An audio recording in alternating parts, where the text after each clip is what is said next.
Hello everyone, this is Cody Lee of BlackCatBooks.org, author of I, the Dragon, Cruel and Beautiful, Rabbit Hole, and King Dio. I keep getting my lighting fucked up. Anyway, so the Animal Crossing Direct is coming in legit 35 minutes. I haven't been anticipating it or anything. Animal Crossing isn't my thing. I haven't really talked about it much. I know a lot of people love it, especially women. I know it's a big deal, and I'm happy for you, right? Really, really happy for you, actually. It's just not my thing, not something I'm staying up for. I will be going to bed in just a couple of minutes. But there has been something on my mind, something I've been meaning to talk about for a long, long time, and I could never, ever find the time to bring it up. But now I think it's a really, really good time to mention it. It's just a glaring thing that I think a lot of people are not really picking up on. At least no one in the pro Nintendo sphere. I've seen a lot of pretendos go out and talk about this and try to spin it in a negative light. But the reality is that like a major reason that Nintendo is dominating right now is because of the Evergreen titles. They have a number of games that they've been updating slowly with DLC. Like Mario Kart's been updated a couple of times. Breath of the Wild's been updated with its DLC.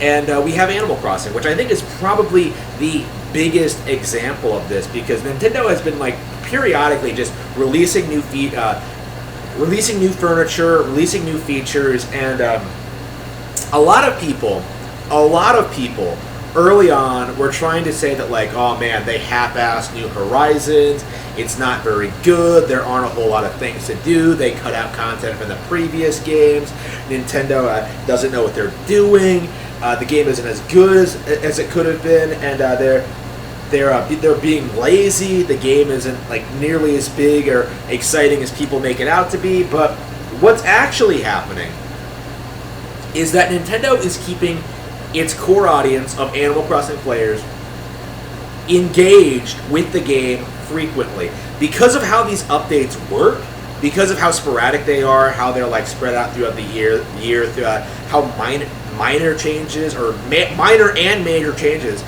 it is extremely difficult for people to try and say that, I blew through all the content in a week by time traveling. That's something that Delrith from the Angry Joe Show tried to do, is that like, oh man, I did everything the game had to do. There's nothing else to do. It's not that good of a game.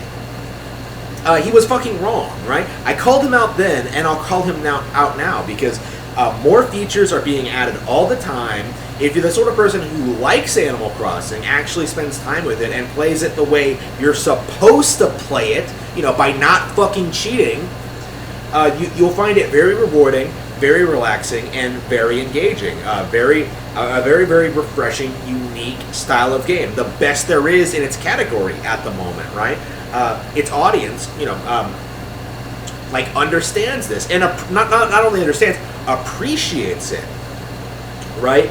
Animal Crossing is probably one of Nintendo's biggest IP right now, like probably top 5, maybe top 3 even. I'll have to look at the numbers.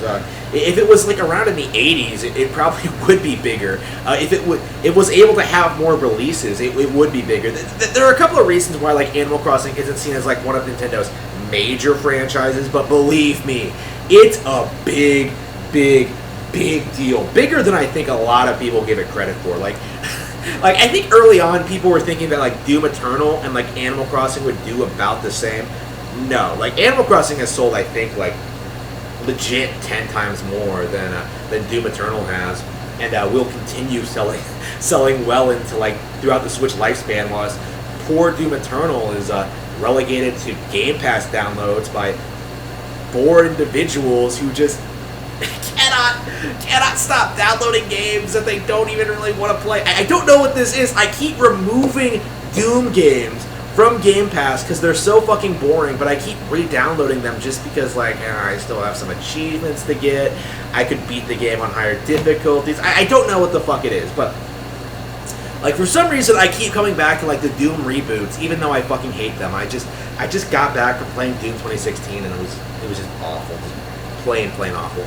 Animal Crossing was way better, right? Because Nintendo is a better company than id Software and Bethesda. They always have been, always will be at this point, especially after the Microsoft acquisition. There's no recovery from that. Bethesda's done, Doom is done, all of their IPs are done, but Nintendo is reaching new and new heights, and it's due to innovations like this. Instead of nickel and diming you with cosmetic DLC, Nintendo is releasing real content for free or reasonably priced DLC. It's not the same thing as like Horse Armor or anything like that. Like, this is the same company that refuses to really do mobile games in the capacity that other companies are doing, because it is fucking shady. It is scummy, and it is starting to pay off for them, right? Because people can know they can go to Nintendo, play a game like Animal Crossing, and not be bombarded with like advertisements for microtransactions, right? Like, it goes against the fundamental spirit of what Animal Crossing is, and I don't think that people are giving Nintendo enough credit for that. I never felt they did. Like, it was so bizarre for me in that 2012, 2013 period where like all these companies were doing all these terrible things with DLC practices, and people like Angry Joe couldn't stop bitching about it, couldn't stop whining about it, and couldn't stop complaining of it. They never once considered going over to the company that wasn't doing any of that. They never once considered going over to Nintendo. They never once considered getting a Wii U or a 3DS and just, promoting that company. Instead, they would rather bitch about Xbox and PlayStation, companies that really have no business being in the gaming sphere to begin with. It was just plain embarrassing. With Animal Crossing, with Nintendo and their approach to evergreen titles, with them like constantly adding new features and mechanics in this fashion, the days of people like saying that like, oh, I finished that game the weekend it came out are essentially over, right? Like, the games are longer than they used to be. They have more replay value. They have more content, and now they have content that's added in later, right? There are reasons to keep coming back and playing Nintendo games. I think No More Heroes 3 just had a minor update that I think fixed some frame rate issues or whatever. Like, I'm playing it through it again now, so I might actually notice and praise it for that. Like these things can radically change the way that really add to a game. Now, it wouldn't fix a game that was broken, right? Like No Man's Sky, but in the case of Animal Crossing, minor updates and additions, or major updates and additions, are very much welcome and will continue to keep the game relevant for years to come.